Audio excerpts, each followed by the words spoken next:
See, when I watched this video for the first time, what blew my mind was I thought to myself, my God, James Madison was doing mechanism design over 100 years before it was invented. Now, you don't know what mechanism design is, but there's a field of economics, very fun, called game theory. And it's all about strategic decision making when you're dealing with other people. So, mind games. If I do this, how's that rival company going to react? Or if I do this, how's my political opponent going to react? Game theory can also be used on like literal board games too. But game theory is this this framework for essentially taking the real world and then boiling it down like it's a game so that you can optimize and you can find the optimal strategies based on what other people are doing. And then it was invented by this brilliant Appalachian economist named John Nash. There's a very famous movie about him called A Brilliant Mind. Sorry, a Beautiful Mind. See, John Nash was a complete schizo, literally schizophrenic. He thought he was getting mail from like spies telling him to go crack codes and stuff. Well, John Nash creates this field, and then a few years ago, some other guys create a subfield of it called mechanism design, where it's like, okay, well, what we'll do is we will solve for like the perfect system by doing game theory on our proposals, right? Anytime you come up with an idea, say you want to like design a better auction system that maximizes the money that the auctioneer raises, we'll find the game theoretic solution to each proposal, and then we'll pick among the proposals to get the best outcome. Madison was thinking it this way because Madison's thinking, okay, I have a system that I'm proposing, but how are people going to react to it? Okay, I need to tweak the incentives. I need to tweak the rules around that. Madison was an economist at heart. He was a political economist, a public choice guy at heart, but he lived right on the verge of the creation of economics.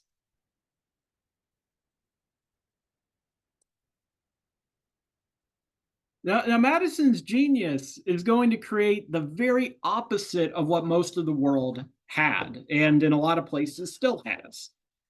Because in most of the world, you're trapped in the vicious cycle of extraction, but he sets up a system that is self-repairing.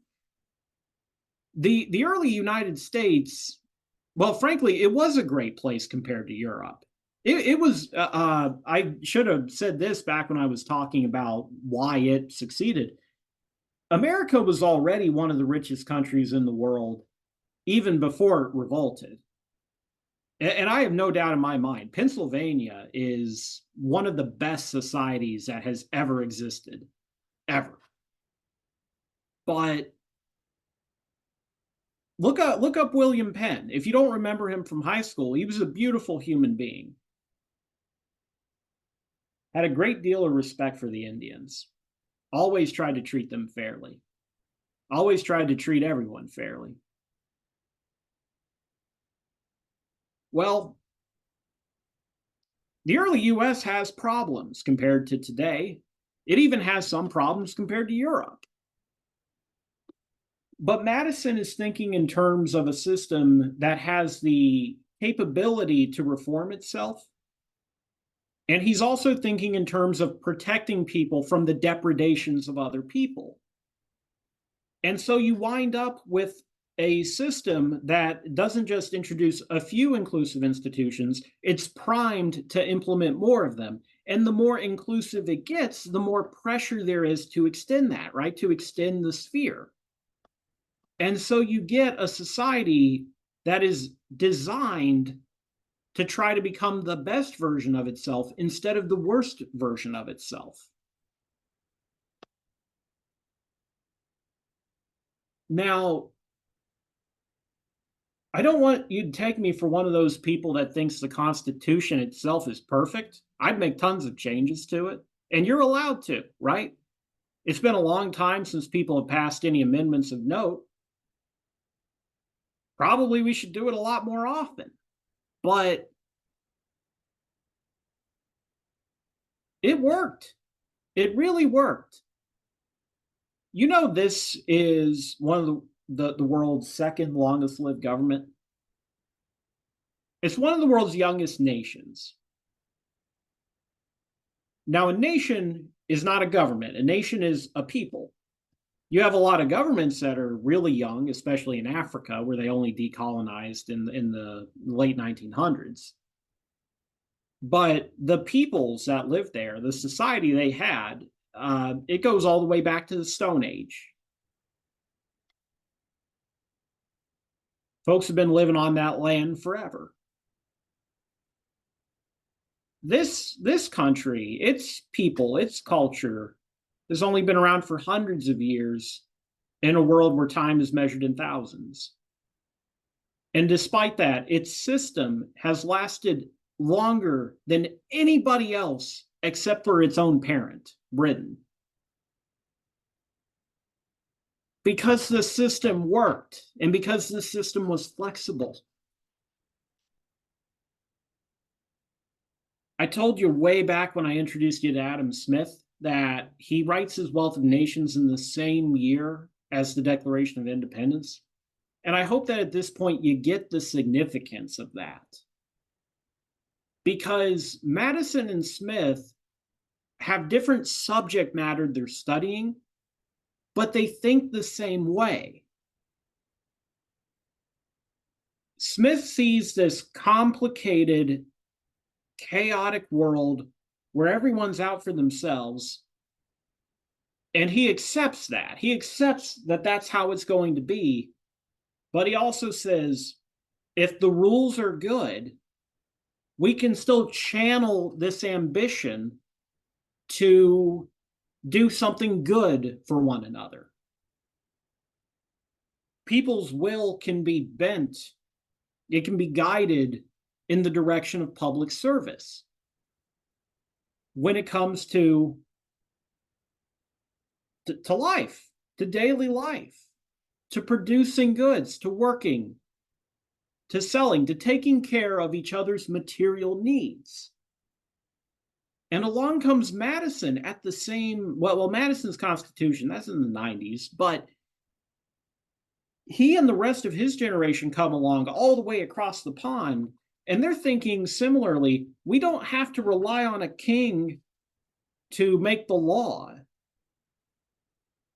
As long as the mob is steered in the right way, as long as we put in the right protections, the right walls, the right boundaries, we can steer King Mob to do something good for itself.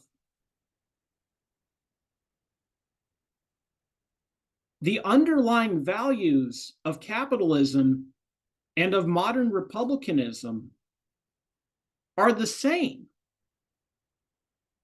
And they had to come along at the same time, both because they sprung from the same source, but also because they were necessary for each other's continued survival. If you take away one, the other one will die. Whether that means an authoritarian system of government, a dictator who's going to centralize everything on themselves, or some kind of command economy where all of the economic power is in the hands of some elected officials who make themselves a dictator.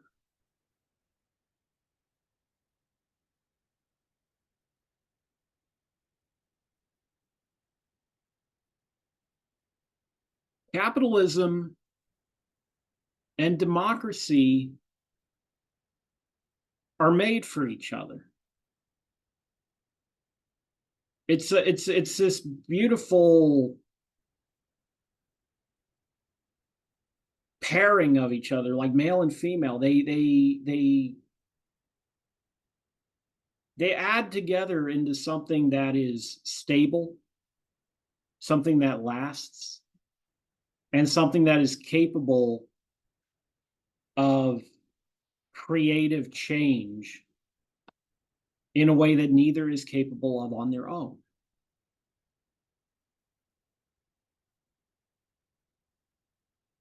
Now, for Europe, the big breakthrough is going to be the French Revolution. And I'm not going to spend a lot of time on this, but it was a bloodbath. It fell into corruption. Unlike America, it turns into slaughter. Napoleon, a bad man. Napoleon is a villain. He ends up making himself emperor, so he essentially restores the monarchy. And ultimately, the revolution is going to collapse when his empire collapses. But this is still a success because Napoleon's armies are going to spread revolutionary ideals across Europe. Napoleon takes away democracy, but he still keeps meritocracy. There was a saying that every French soldier went to war with a marshal's baton in his backpack. That every soldier went to war with the hope that they might one day be a general. He keeps a lot of the rationalization of the law. We're legally going to be equals. Napoleon actually does have an aristocracy, but it's something you have to earn. It's basically like making someone a poet laureate today. He cleans up the laws. He cleans up all the progress that the revolution made on like changing measurements, standardizing things. That all sticks around. And the ideal of the nation state sticks around. The nation state is going to be a big hypocrisy for the French because everywhere they go, they try to create new nation states as clients, but they're client states, right? They're puppets of France. But it's going to sow the seeds of that idea in the rest of Europe that the world doesn't have to be the way it is. We can change it ourselves. And the French revolutionaries will also spread a form of capitalism too. Not as radical as the kind that the British and the Americans practice. And over the long 19th century, the period from 1789 to 1918, the period between the two big wars that defined their respective eras, the European monarchies are going to fall in flames or they're going to reform. The healthier ones reform. Scandinavia is already on a good trajectory, but they reform. Germany and Italy are going to unify, and they become constitutional monarchies. The Germans even practice federalism like we do. Spain doesn't quite make the transition. Portugal doesn't quite make the transition. Austria and Russia in the end are going to die. Russia, the worst case scenario in Europe, isn't going to be able to make this work. When the last of these monarchies fall, they're going to fall to a new ideology because the mode of production had shifted.